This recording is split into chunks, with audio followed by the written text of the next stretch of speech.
Just record. Okay, so what we're going to look at, can you see my screen? No, I've got to share my screen. Wow, share, big share button. Okay, can you see my desktop fine? Yes, the point. Cool. So we'll look at gatherings. So here's the gathering that we're in right now. What do you need to know? Gatherings are made up of a bunch of different sorts of messages. So there's one type of message which is the root message. What it does is declares that there's a new gathering, and it doesn't really do much else. It's kind of like a placeholder, and everything references back to that. And then there are these about messages. So here's an about message. And have you seen the format of the messages before? Fairly. Yeah. So each message has a key and a value, and it has some other stuff, but the stuff we really care about is this content here. And so this is an about message, and it's you setting the title. So it's an about message, and the message it's about is this message here, and that's pointing at the original message. And it's also setting a time. Yeah. So with each message, the only field that has to be present on every message is the type field. So let's look at another message. Okay, this is an about message, and it's about the same gathering you can see again, and it's declaring someone as attending. And this will be your identity here, I imagine. So if I click on it, yep, that's you attending. Yeah. And then this will be a message about me attending. So those are the main messages involved in gatherings. There's the root one, the ones for updating details about the message, and then these are post messages. But I will look at one of these as an example.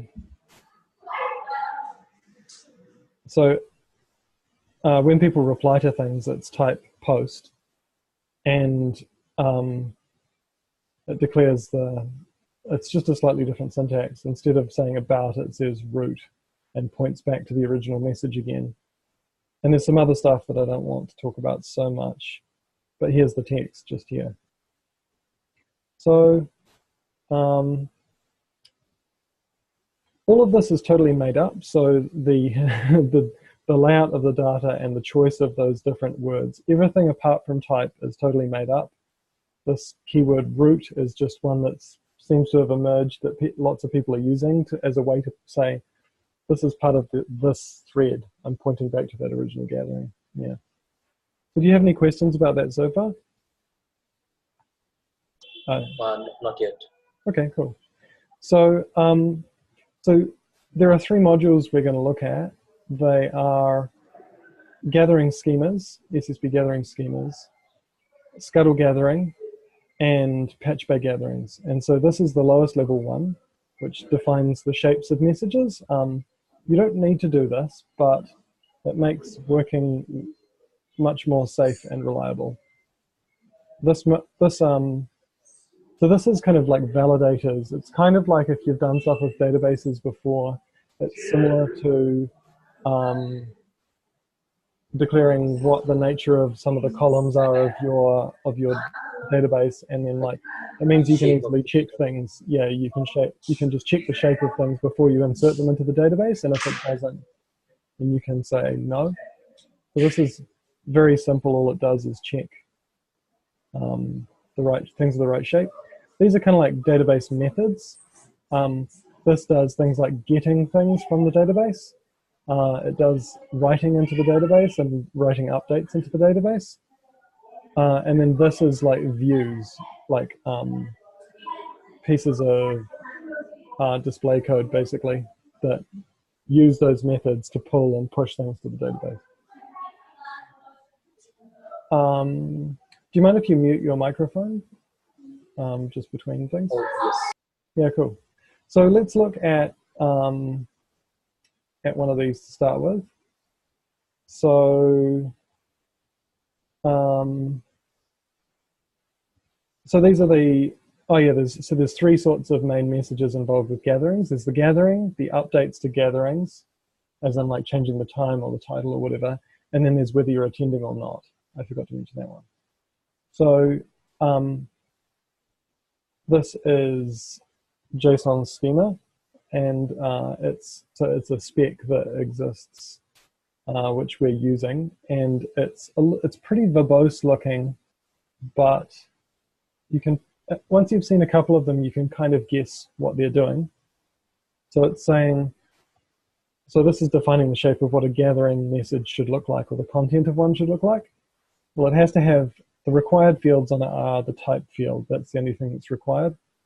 Here's all the different properties it could have. It could have type, progenitor, mentions, and this is a common shorthand for recipients. So recipients is used for generally to signal like private recipients. So we'll probably use that for private messages. And more specifically, it says the type message has to be of types, sorry, the type property has to be of type string, and it has to be exactly the word gathering. These other ones, we're pulling in definitions from this other module. So mentions, I think I'll just skip over this for the moment. You can go and read,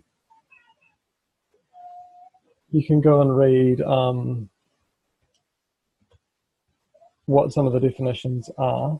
Whoa, what's going on? My little terminal thing has frozen.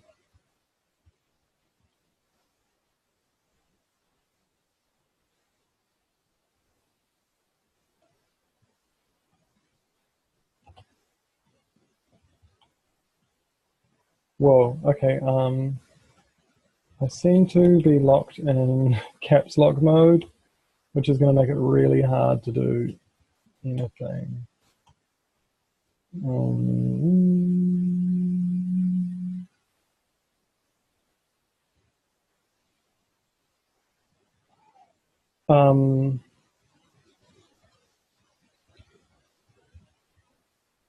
Okay, I'll just work around it.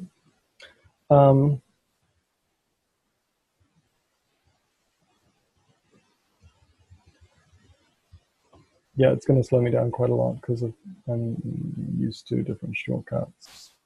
I'm going to see if I can pause the recording. Nope, I can't easily. Sorry, this is really lame.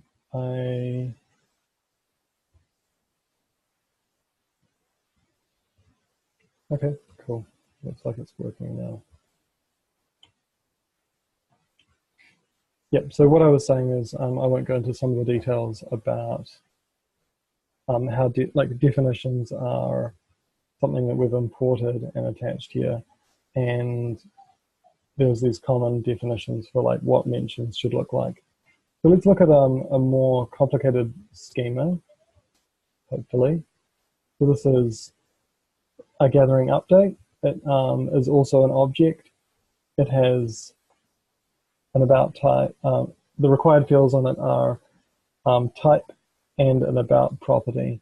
So similarly, the type has to be exactly the string about, and about has to be of the shape of a message ID. So this is a definition that we've pulled in. So it has to be start with a percentage and then be a certain length and then have certain characters on the end.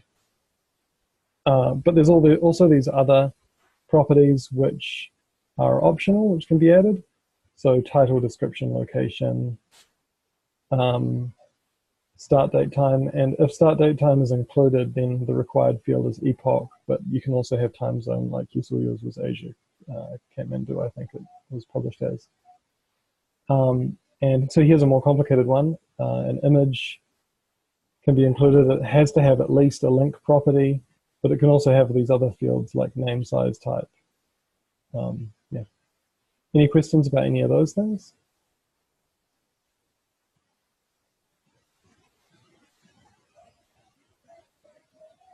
I think you're still muted.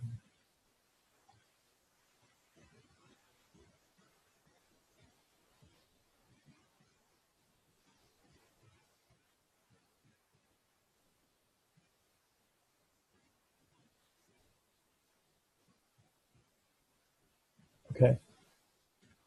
Well, I can't hear you. Looks like you're resetting.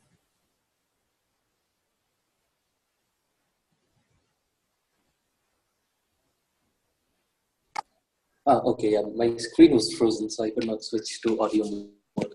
Okay. Yeah. It works now. Yeah, I can hear you fine. Did you have any questions about those schemas?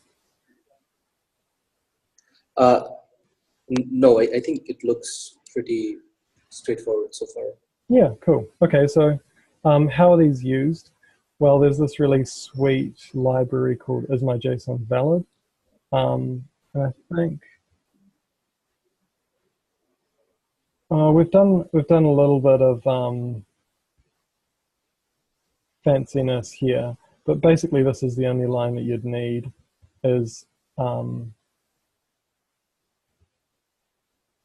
if you take a schema and give it to IsMyJSONValid, then you get a validator, and a validator means you can just go is gathering and give it a message, and it will tell you whether or not it is. It'll use the schema on that thing.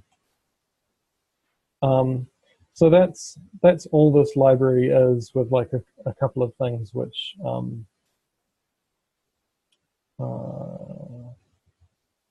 like make sure that we're looking at the right part of the message. It just goes and checks the content part.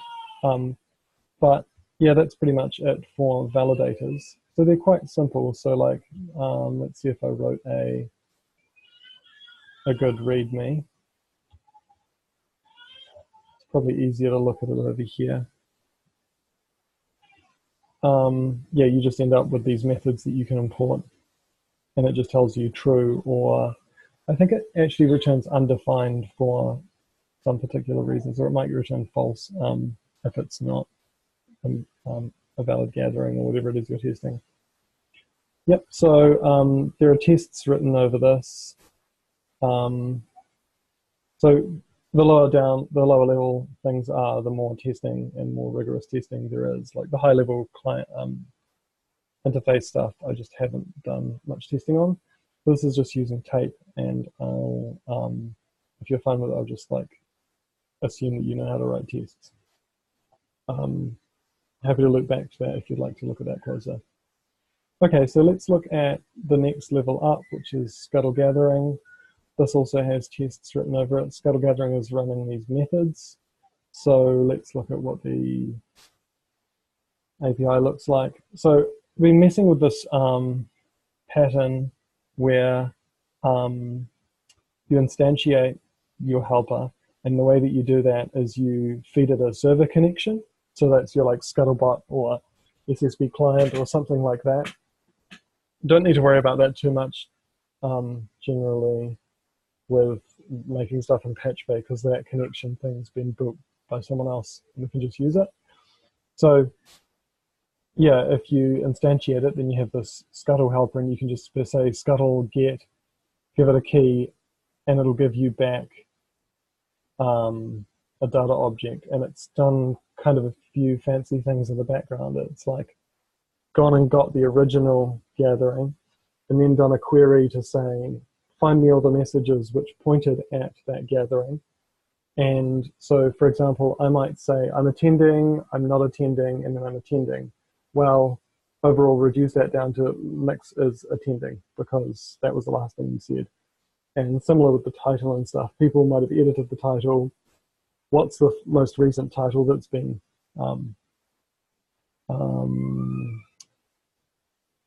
posted. So it reduces down. Oh, so this is, I'm pointing at the wrong thing here, but yeah, there's this, that's the post method, this is the put method. Here's what you get back from the get method. So you get all of the things that you might want to use. So it gives you an image, but it also gives you all of the images that people have associated with the gathering, because we might want to use that at some stage.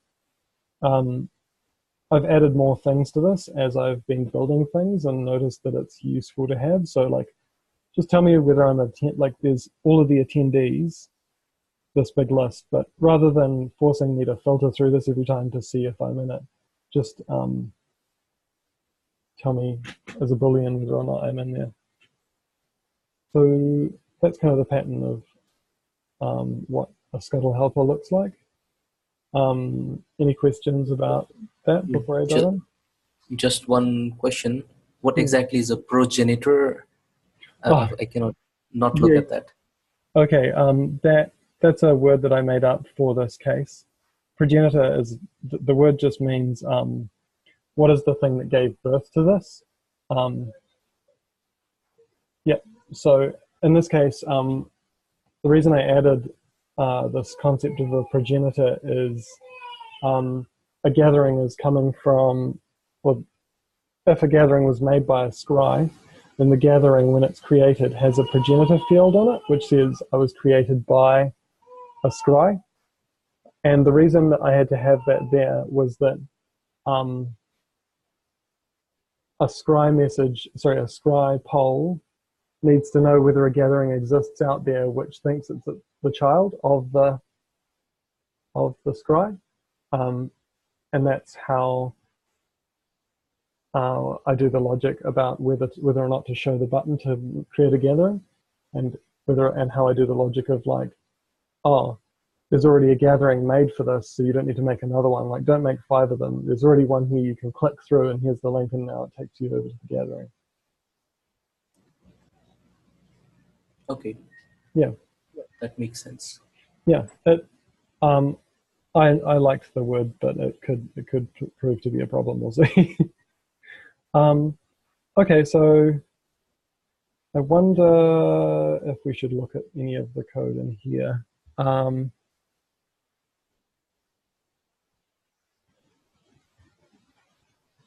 Yeah, I think this is sort of the thing that might be best read yourself. Yeah.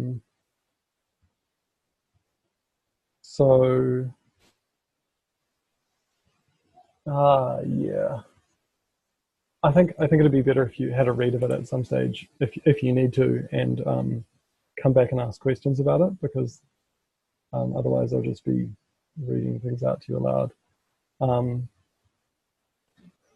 Okay. Yeah, maybe I can just look at publish. So I'll publish looking at an update publish is actually a lot simpler. So this takes in a gathering key and some options, and then a callback, and it builds the update first. So the reason we do this is this build update here is a function which goes and looks up and checks if this key actually belongs to a gathering, and it checks a couple of other things and sets some things up. And it also, this building update also goes through the options and goes, which of these are valid options that we are allowed to add, and what's well formed, I think. And then like, that's right, yeah. So in build update, I think you'll find I'm using this method that validator is it a gathering update. So like when everything's been prepared and checked and stuff, the final thing we do is this, okay, now we've built it, is it valid and ready to pass on to publishing? If it is, then like continue with no errors. If it's not a valid error, then like say this update, whatever you did to it is wrong, so don't even pass it on to publishing, throw an error. Not throw an error, but like call back with an error.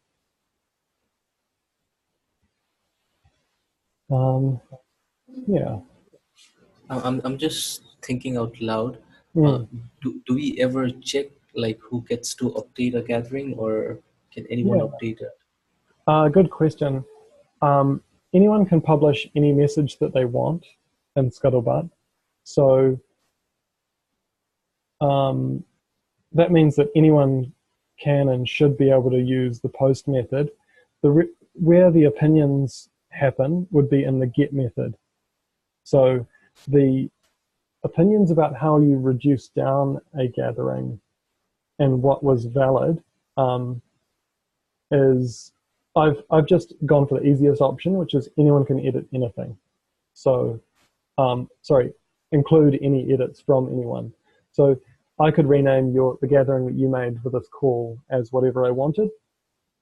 Um, if we thought or find that that's a bad idea, then you would add logic into the get method and so what you would do, the algorithm would be something like, get me all of the messages associated with the gathering.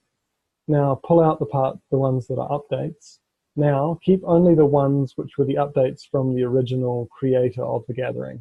You could do that, for example, or you could say, actually keep only the ones of the creator plus any of their friends. But anyone that they follow is, we'll assume that they trust them to make updates to it. We could make it do that.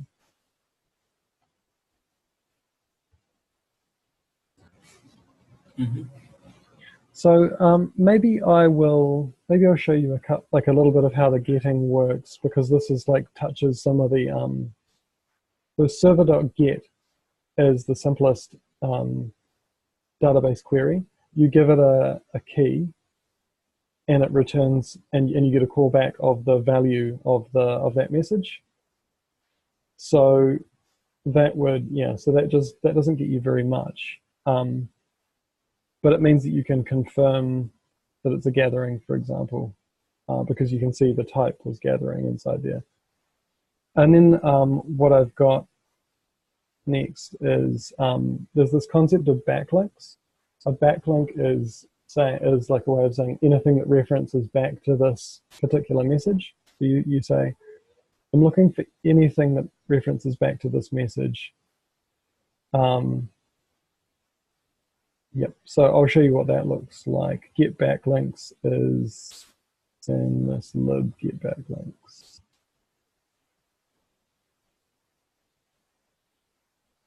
So yeah, you can see here we're again checking, is this even a gathering? If it's not, then don't go doing any further lookups.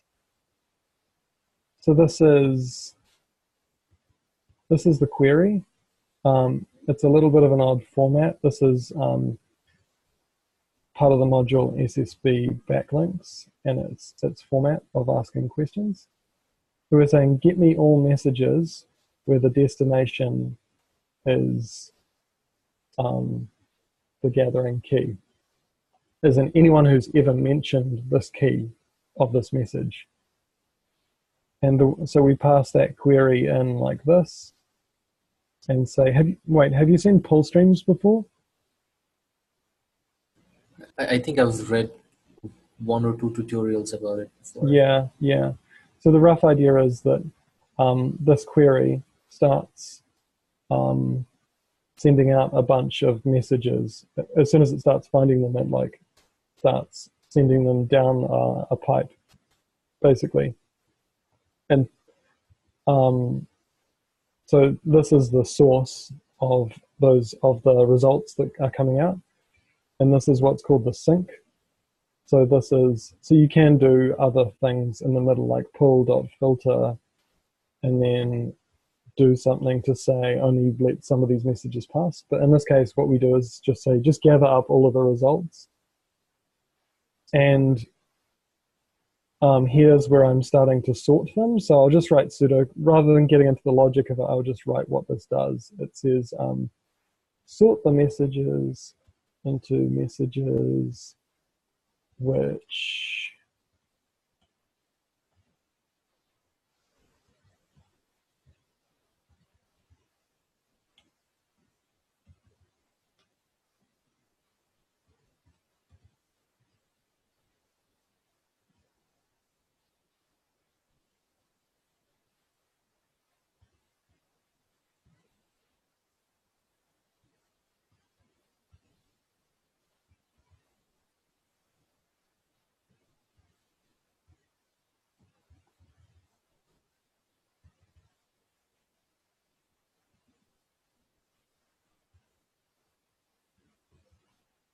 Yeah. So I'm sorting into the things which where the message is declaring that it's modifying the gathering, basically, and that makes it sort of part of the collection that we consider the gathering. Uh, is that clear? Yep. Yeah. And then there's some other details. We just do some sorting and stuff. Yeah. Again, I don't want to go into that, but I'm happy to answer questions about it later if you are wondering about it.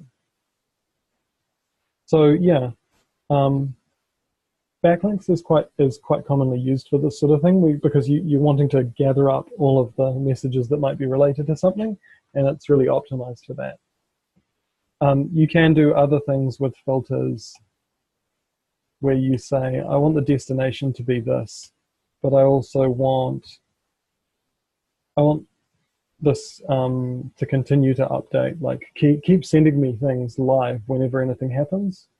You can say um,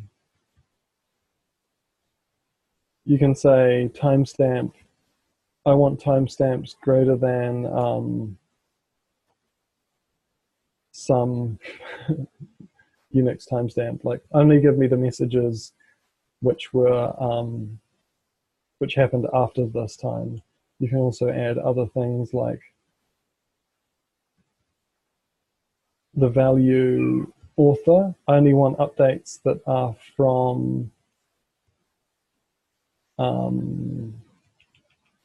mix, whatever my like private key, my public key is or whatever. So you can do, it's quite powerful. And yeah, learning about the formatting of it is a little bit, it's a little bit tricky, and I'm happy to come back to that as well. I think it'd be good to write some good guides around that actually. Okay, so yeah, sorry, did you have a question? No, I think I had one question, but I think that's what's going to come next. Okay, yeah. So the next level is looking at patch bay gatherings. So this is the part which provides the interface and plugs and uses the methods that we were looking at in Scuttle gatherings. So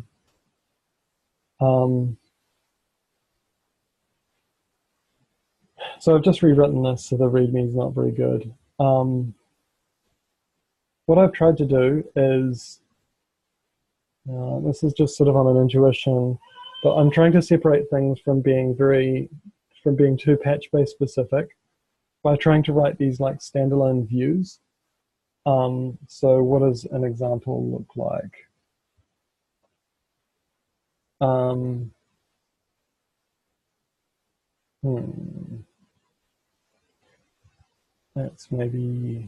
Let's look at something simple, hopefully. Yes, here we go. So this card view is the one that is responsible for these cards here. So this is the templating here that's doing all that. So this is mutant that's providing H for making HTML elements. Have you seen this sort of? So this is like hyperscript style. Have you seen this before? I've seen examples of this. I've never used it. Okay, so just as a really brief example, if you wanted to make a div with a string inside it, you would do it like that.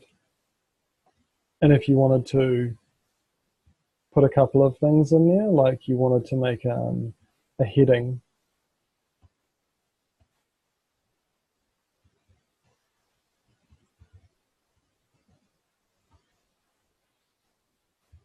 and a paragraph or something, you would do it like this. So that's the basic form of like mutant. It's also like, it's called the hyperscript sort of pattern. So there are always there's always one argument, which is the tag. Optionally, you can have the last argument is an array if you want to like nest some other tags inside that tag. There's an optional argument as well that you can put in here, which is options. So you could say ev click, when they click, console.log working, whatever. Yeah. So that's the basic pattern of hyperscript. So let's look at a little bit of what. So mutant adds another layer on top of hyperscript.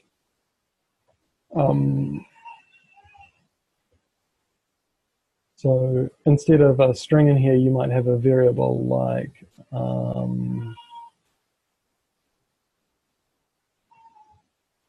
something like body text like that.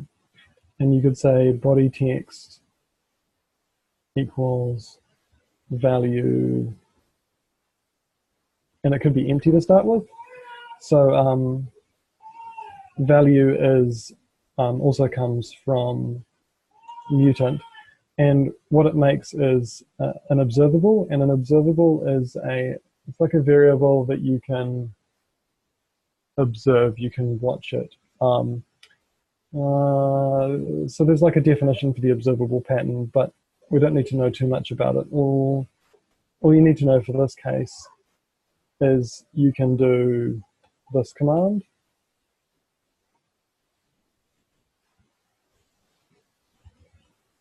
Like that. So what that does is it updates the value of this variable, and this code has been written such that it'll watch for changes to this special type of variable, this observable type of variable. So this in the page will live update. Yeah. Any questions about that? No, so I just watched the mutant video before starting this. So. Yeah, great. Okay, so that's kind of what's going on here. Is it? State. Yeah. So you can see so what I'm doing is like I'm using one of these mutant variables, one of these observable values, as like a placeholder, and that means that I can do this. So this is another quirk of mutant. If you start with a capital letter, it just assumes that you mean a div with the class gathering card.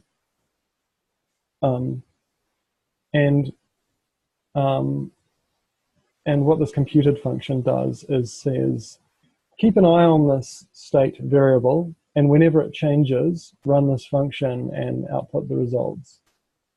So, so this variable here, state, and this variable here are not the same. This is an observable value. It's actually under the hood. It's just a function, which also has that .set on it. This here is now just a static variable. It doesn't have any set on it. It's not a function at all. So in here, I check first off, is there any state yet? And if not, I return loading. And otherwise, I continue on and like pull out things from the state, because if the state's been populated, then I can assume I can start doing some things. Sorry, I can start rendering things. So, for example, drop the title in here and the date, stuff like that. So where does the content come from? Well, immediately after setting the state, I start this asynchronous call that's been run with. So this is the scuttle gathering, an instantiated scuttle gathering, and I'm saying please go get me that really nicely